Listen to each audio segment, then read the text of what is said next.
Irmãos e irmãs, quarto domingo da Páscoa, 7 e 8 de maio de 2022, é o Dia das Mães, e o Evangelho, nesse quarto domingo, nos apresenta a resposta de Jesus como bom pastor das ovelhas. É um texto, não como nos outros domingos da Páscoa, que narram experiências do ressuscitado, mas nos remete lá para a metade da vida pública de Jesus, em Jerusalém, no Pórtico de Salomão, quando Jesus vai afirmar esses 4 versículos, 4 ensinamentos importantes para a vida cristã. Não são textos propriamente dito pós-pascais, mas a experiência do ressuscitado ilumina aquelas coisas e agora nos dá condições de compreendê-las em profundidade no seu significado intencional colocadas ali. Por isso, em João 10, nós vamos meditar esse texto do bom pastor, que ilumina também a missão das nossas mães. O pastor, podemos ter logo presente, tem uma imagem daquele que usa o rebanho, explora o rebanho, tira a lã das ovelhas. Jesus é o bom pastor, porém não usa as ovelhas, mas dá a própria vida por elas. Muda completamente essa metáfora do pastor atribuída sempre ao rei de Israel no Antigo Testamento.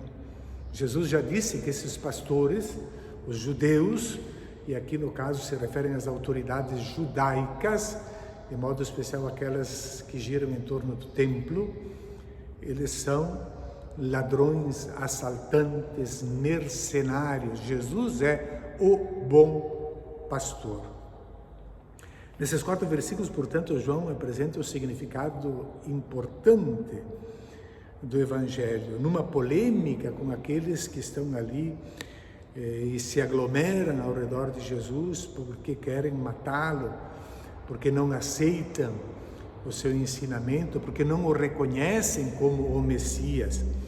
E por isso esses 4 versículos, de 27 a 30, são antecedidos imediatamente por uma pergunta que os judeus, isto é, as autoridades, fazem a Jesus: se és o Messias, dize-nos abertamente, até quando nos manterás em suspenso? Jesus: eu vos tenho dito, mas vós não me credes, porque não sois minhas ovelhas. Por isso, por não serem as ovelhas de Jesus, não podem compreender as palavras e a revelação que Jesus vai dando ao longo da sua vida e das suas obras. Portanto, irmãos e irmãs, Jesus responde e explica claramente, responde com dureza: vocês não creem, porque por qual é a razão? Não são minhas ovelhas, porque as ovelhas do verdadeiro Messias creem e compreendem as suas palavras. Os judeus, claro, são as autoridades, estão explorando de modo especial a religião e o templo de Jerusalém. E por isso os grandes conflitos na vida de Jesus também acontecem sempre no lugar, ali em Jerusalém, a cidade santa escolhida, lugar da presença de Deus, no templo de Deus. Ali se dão os grandes conflitos com Jesus, que vem derrubar uma certa maneira de explorar a fé em vantagem de alguns. O Messias é Jesus. Já o Concílio Vaticano II, no documento Lumen Gentium sobre a Igreja, ele lembrava claramente que essas figuras expressam, e vêm já desde o Antigo Testamento, e como diz claramente a Igreja, Lumen Gentium 6, é como um aprisco. E para entrar nesse aprisco, a única porta necessária é Cristo. As ovelhas, embora governadas pelos pastores humanos, no entanto, são constantemente conduzidas ao pasto e alimentadas pelo próprio Cristo, o bom pastor, o príncipe dos pastores, o qual deu a vida pelas ovelhas. Por isso, como é o Evangelho, o 4º domingo da Páscoa do Bom Pastor, a Igreja no mundo todo reza pelas vocações. Essas são algumas razões que iluminam a imagem de Cristo Pastor. Mas é sobretudo nesse contexto de João 10, de polêmica, que elas chegam a uma compreensão mais profunda. De fato, como pano de fundo, nós temos no Antigo Testamento que o pastor é o rei de Israel, Ezequiel 34. Eu lhes suscitarei um pastor que os apacentará, Davi, meu servo. Ele os conduzirá ao pasto, será seu pastor. Desta forma, Jesus se apresenta como o pastor descendente de Davi. O rei também não é que está pronto a dar a vida pelo seu povo, ao contrário, Jesus é que dá a vida pelo rebanho.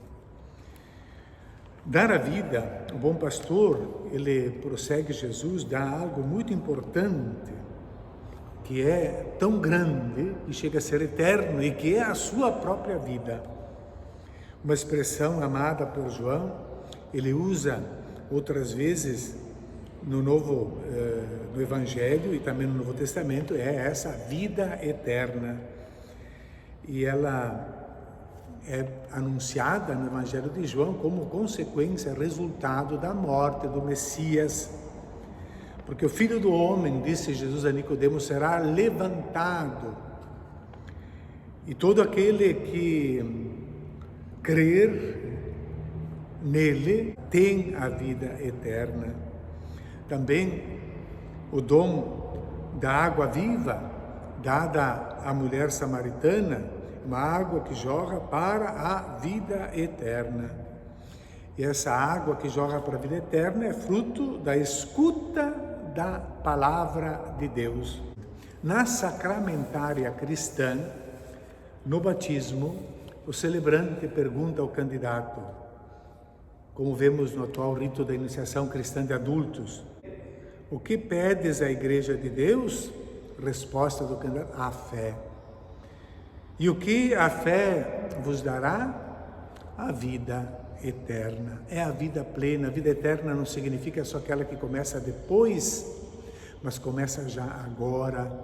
Não elimina o depois, mas começa agora, porque já participando do amor de Deus, capaz de dar a vida pelos outros.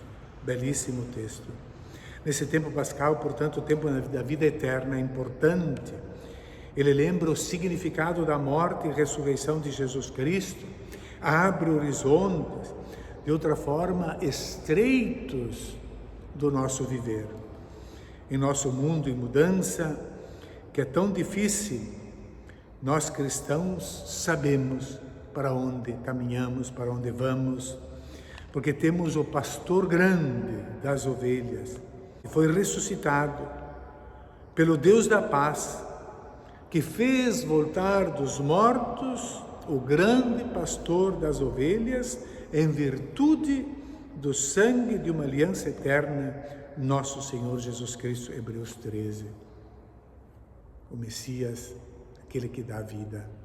E nós somos discípulos desse Messias. E quem é que pode roubar as ovelhas das mãos de Cristo? E as mãos de Cristo, nesse texto, também se identifica com as mãos do Pai? Ninguém. Ninguém roubará da minha mão. Essa é uma revelação de Jesus, é uma revelação também da sua divindade. Na linguagem sapiencial de João, sabemos que é imaginada uma luta entre luz e trevas. Quem é que pode roubar uma ovelha da mão de Cristo? As trevas, mas não pode, só se a ovelha quiser ir para as trevas. Essa luta interpreta a realidade do mundo que vivemos. Nas curtas palavras desses versos, há, portanto, o drama que nos vê a todos como protagonistas. As ações desse drama se resumem em duas possibilidades essenciais. Ou nos deixamos agarrar, segurar por Cristo, porque ouvimos a sua voz e ninguém pode nos arrancar da mão dele, nem a morte física. Ou nós somos arrebatados por outros, porque seguimos outros. E termina Jesus, então, numa grande revelação, eu e o Pai somos um. ego kai ho pater hen esmen. Hen, uno. Uno é uma definição de Deus. Deus é uno. Um é o vosso Deus. Uno. E aqui Jesus, eu e o Pai são um. E usa o verbo esmen, somos um. As duas pessoas que são um. E terá a terceira em seguida. O termo grego hen implica que Jesus e o Pai são, embora duas pessoas, uma única realidade, um só Deus. Assim dirá Jesus no discurso de despedida do Evangelho, capítulo 17. Trata-se de uma unidade profunda de Jesus com o Pai, de quem vem e para quem vai voltar. Em seguida, o texto, nós terminamos no versículo 30, mas continua que logo pegaram pedras para apedrejar Jesus por causa da blasfêmia. Aquela pecadora que Jesus salvou do apedrejamento, agora é o próprio Jesus que pode sofrer a mesma penalidade, mas por blasfêmias.